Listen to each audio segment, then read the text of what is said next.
नमस्कार मित्रांनो, स्वागत आहे आपलं केविज्युअलॉजी या यूट्यूब चॅनलमध्ये. तर आज आपण या यूट्यूब चॅनलवरती मराठीमध्ये काही सेशन्स, काही व्हिडिओज अपलोड करणार आहोत. त्यामध्ये पहिला टॉपिक आहे आपला निगेटिव्ह स्टेनिंग. निगेटिव्ह स्टेनिंगबद्दल या व्हिडिओमध्ये आपण एक्सपेरिमेंट कसा करणार, त्यानंतर त्याचे जे काही रिक्वायरमेंट्स आहेत, प्रोसिजर आहेत, प्रिन्सिपल आहेत, काही एक्झाम्पल्स आपण त्याच्याबद्दल डिस्कस करणार आहोत. तर याच्यामध्ये आपण पहिलं तर जे ॲसिडिक स्टेन आहे, निगेटिव्ह स्टेनिंगलाच आपण ॲसिडिक स्टेनिंग पण म्हणतो. तर यामध्ये जे ॲसिडिक स्टेन्स आहेत त्याचे काही एक्झाम्पल बघूया. जो इंडियन इंक त्यालाच आपण नायग्रोसिन इंक किंवा नायग्रोसिन असं म्हणतो. त्यानंतर अमोनियम ॲसिटेट,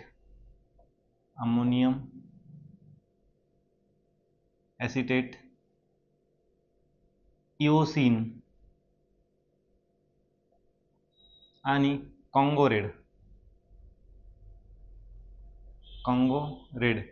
तर हे जे बेसिक ॲसिडिक स्टेन आहेत, बरोबर, हे काही एक्झाम्पल्स आपण त्यांचे घेतले. ॲसिडिक स्टेन, ओके. तर यामध्ये जे ॲसिडिक स्टेन याला आपण का म्हणतो, तर याच्यावरती मायनस चार्ज असतो. मायनस चार्ज हा कशामुळे असतो? हायड्रोजन आयनमुळे याला काय असतो? निगेटिव्ह चार्ज असतो आणि त्याला म्हणूनच आपण काय म्हणतो? ॲसिडिक स्टेन म्हणतो. तर हे बघा, जो बॅक्टेरिया असतो, बॅक्टेरियल सेल वॉल जी असते, आता समजून घ्या, हा बॅसिलस आहे. तर बॅसिलसला जे आउटरिंग कवरिंग जे असतात, जे सेल वॉल असते आउटर कवरिंग, तर ती काय असते? फॉस्फोलिपिडची बनलेली असते, बरोबर. तर तो निगेटिव्हली चार्ज असतो, फॉस्फोलिपिड निगेटिव्हली चार्ज. आणि जे आपलं स्टेन आहे, बरोबर, हे जे समजा नायग्रोसिन आपण स्टेन घेतलं आणि नायग्रोसिन स्टेन हे काय आहे? हायड्रोजन आयनमुळे काय आहे? निगेटिव्हली चार्ज आहे, निगेटिव्हली चार्ज.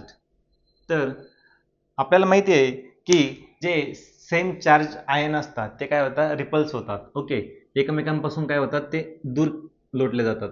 तसंच यामध्ये पण काय आहे की जे पॉझिटिव्हली आणि निगेटिव्हली चार्ज जे काही आहे ते यापासून काय होणार आहे? रिपल्स होणार आहे, याच्यापासून काय होणार आहे? दूर फेकलं जाणार आहे, बरोबर. तर दूर फेकल्यामुळे काय होतं? हे जो स्टेन आहे, हा स्लाइडवरचा तो स्टेन काय होतो? या आउटर म्हणजे जे बॅक्टेरिया आहे ते बॅक्टेरियाला काय होत नाही? कलर होत नाही, किंवा जे स्टेन आहे ते बॅक्टेरियल सेल वॉलमध्ये एंटर करू शकत नाही. त्यामुळे काय होतं? हा जो बॅक्टेरिया आहे हा ब्राईट कलरचा जसंच तसा असतो, ओके. ब्राईट कलर म्हणजे कलरलेस, ब्राईट कलर किंवा कलरलेस. आणि जे बाहेरून जे स्टेन असतं ते हे जे स्टेन आहे जसेच तसं असतं, म्हणून आपण काय म्हणतो त्याला? जे स्टेन आहे बाहेरचं त्याला आपण स्टेन झालेलं म्हणतो, किंवा ते स्लाइडवरती जसेच तसं असतं, त्यामुळे त्याला आपण काय करतो? याला इथे जो बॅकग्राऊंड आहे, जो बॅक्टेरियल बॅकग्राऊंड आहे, काय असतो तो? कलरफुल, किंवा त्याला आपण म्हणतो डार्क बॅकग्राऊंड.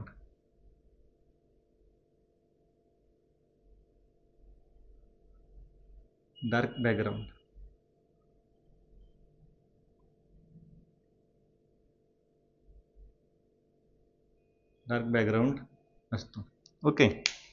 तर हा आहे प्रिन्सिपल काय आहे निगेटिव्ह स्टेनिंगचा? तर जे ॲसिडिक स्टेन असतं, ॲसिडिक स्टेनचं जे रिपल्शन होतं आणि ते बॅक्टेरियाला कलर करू शकत नाही, जे सेल आहे सेल वॉलमध्ये इंटर करू शकत नाही, त्यामुळे जो बॅकग्राऊंड असतो तो कलरफुल असतो, डार्क कलर असतो, आणि जो बॅक्टेरिया असतो तो कलरलेस किंवा ब्राईट कलरचा असतो. तर आपण हे जे निगेटिव्ह स्टेनिंग आहे तर हे कशासाठी वापरतो? मेन म्हणजे ते काय करतं? आपल्याला साईज, शेप, जे बॅक्टेरियाचा साईज आहे, शेप आहे, ते आपल्याला किंवा स्ट्रक्चर आहे हे स्टडी करण्यासाठी आपलं युजफुल होतं स्ट्रक्चर. ओके. त्यानंतर जे आपण ॲसिडिक स्टेन जे आहे किंवा निगेटिव्ह स्टेनिंगचं आपण व्हायरसेसचा स्टडी किंवा व्हायरसेसचे स्ट्रक्चर, त्यानंतर फ्लाजेला, जो बॅक्टेरियल फ्लाजेला असतो, फ्लाजेला त्यांचं साईज, शेप आणि स्ट्रक्चर स्टडी करण्यासाठी काय करतो आपण, निगेटिव्ह स्टेनिंगचा यूज करतो. पण हे स्टडी करत असताना आपल्याला काय करावं लागतं, हे इलेक्ट्रॉन मायक्रोस्कोपमध्ये याचा स्टडी करायचा असतो. आणि आपण हे जे साईज आणि शेप जे आहे हे कंपाऊंड मायक्रोस्कोपमध्ये काय करू शकतो, स्टडी करू शकतो. ओके. तर यामध्ये काय असतं, जेव्हा इतर ग्राम स्टेनिंग किंवा ॲसिड फास्ट स्टेनिंग हे जे स्टेनिंग असतात ते काय होतं, सेल वॉलमध्ये एंटर करून बॅक्टेरियलची सेल वॉल जी आहे ती डिस्टर्ब करून काय होतंय, त्याच्यामध्ये स्टेन एंटर करतो. बरोबर. म्हणजे आपल्याला त्या जो स्टडी करायचा आहे साईज किंवा शेपचा तो प्रॉपर स्टडी होत नाही. म्हणून मेनली आपण काय करतो की जे साईज, शेप आणि स्ट्रक्चर जेव्हा स्टडी करायचं असेल तेव्हा निगेटिव्ह स्टेनिंगने त्याचा अभ्यास करतो. तर याच्यामध्ये काय असतंय, आपण आता याच्याला जी काही प्रोसिजर आहे काय निगेटिव्ह स्टेनिंगची, तर आपल्याला पहिल्यांदा काय लागेल, ग्रीस फ्री स्लाईड लागेल. ओके. जे आपण ग्रीस फ्री स्लाईडवरती आपण काय करूया, त्याच्यावरती काय करतो आपण, हे ॲसिडिक स्टेन घेणार. ओके. 1 ते 2 ड्रॉप त्या ॲसिडिक स्टेनमध्ये आपला बॅक्टेरियल सस्पेन्शन किंवा सॅम्पल आपण त्याच्यामध्ये मिक्स करणार असेप्टिक कंडिशनमध्ये आणि मायक्रोमायरडूपने. त्यानंतर आपण अजून ग्रीस फ्री एक स्लाईड घेणार आणि ती 45 डिग्रीने काय करणार, इन्क्लाइन पोझिशनला ठेवणार. तर ती 45 डिग्री सेल्सिअसला ठेवल्यानंतर 45 डिग्रीला ठेवल्यानंतर ती आपण मागे एकदा ओढणार, त्यानंतर ती पुढे लोटणार. तर याच्यामध्ये काय होणार, एक आपल्याला काय प्रिपेअर होणार आहे, स्मिअर प्रिपेअर होणार. ओके. तर तो स्मिअर कसा, हाफ मून लाईक स्मिअर असा प्रिपेअर होतो. तो काय असतो, कलर्ड फूड असतो. म्हणजे त्यामध्ये आपलं स्टेन, ॲसिडिक स्टेन प्लस सस्पेन्शन असे स्प्रेड झालेलं असतं. तर इकडे डार्क कलर इकडून डार्क होत होत असा फेंट होत जातो. ओके. तर इकडे असा एकदम फेंट कलरचा असतो. आता याच्यामध्ये काय झालंय, जरा डार्क कलर दिसतोय, मग नंतर इथे काय असतं, डार्क कलर इकडे असतो आणि इकडे फेंट होत जातो असा. ओके. तर या ज्या प्रोसेसमध्ये आहे ना, हीट फिक्सेशनची गरज नसते. त्यानंतर आपण याला एअर ड्राय करतो. एअर ड्राय झालं की आपण लगेचच याला 100x मायक्रोस्कोपमध्ये 100x पॉवरला मायक्रोस्कोपमध्ये बघतो. तर मायक्रोस्कोपमध्ये बघितल्यानंतर आपल्याला जो रिझल्ट येतो तो यात इथे बघून घ्या. हे पूर्ण बॅकग्राऊंड जे असतं ते कलरफुल असतं. हे कलरफुल बॅकग्राऊंड असतं असं.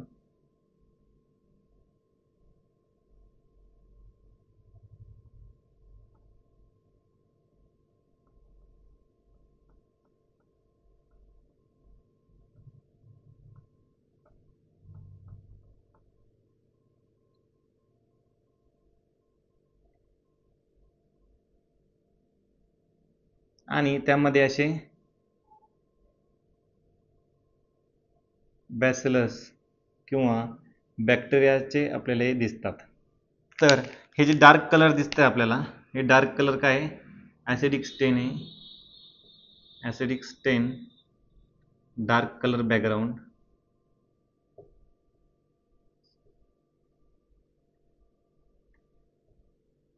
आणि हे जे कलरलेस आहे,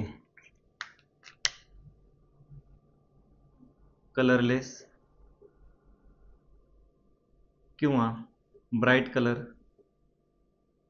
हे काय बॅक्टेरिया. तर याचं असं इंटरप्रिटेशन आपण असं करू शकतो. तर बॅक्टेरिया कोणते आहे? हे बॅसिलस किंवा रॉड शेप बॅक्टेरिया आहेत असं आपण म्हणू शकतो. ओके. जे स्पायरोचिट्स आणि स्प्रिलिना आहे ते या निगेटिव्ह स्टेनिंगला मेनली आपल्याला आयडेंटिफाय करता येतात. त्यामध्ये आपल्याला हे आयडेंटिफिकेशनसाठी मोस्ट इम्पॉर्टंट टेक्निक म्हणून किंवा मोस्ट इम्पॉर्टंट स्टेनिंग टेक्निक म्हणून आपण याचा वापर करतो. तर आपल्याला हा व्हिडिओ आवडला असेल तर लाईक करा, शेअर करा आणि आपल्या या यूट्यूब चॅनलला सबस्क्राईब करा. थँक्यू.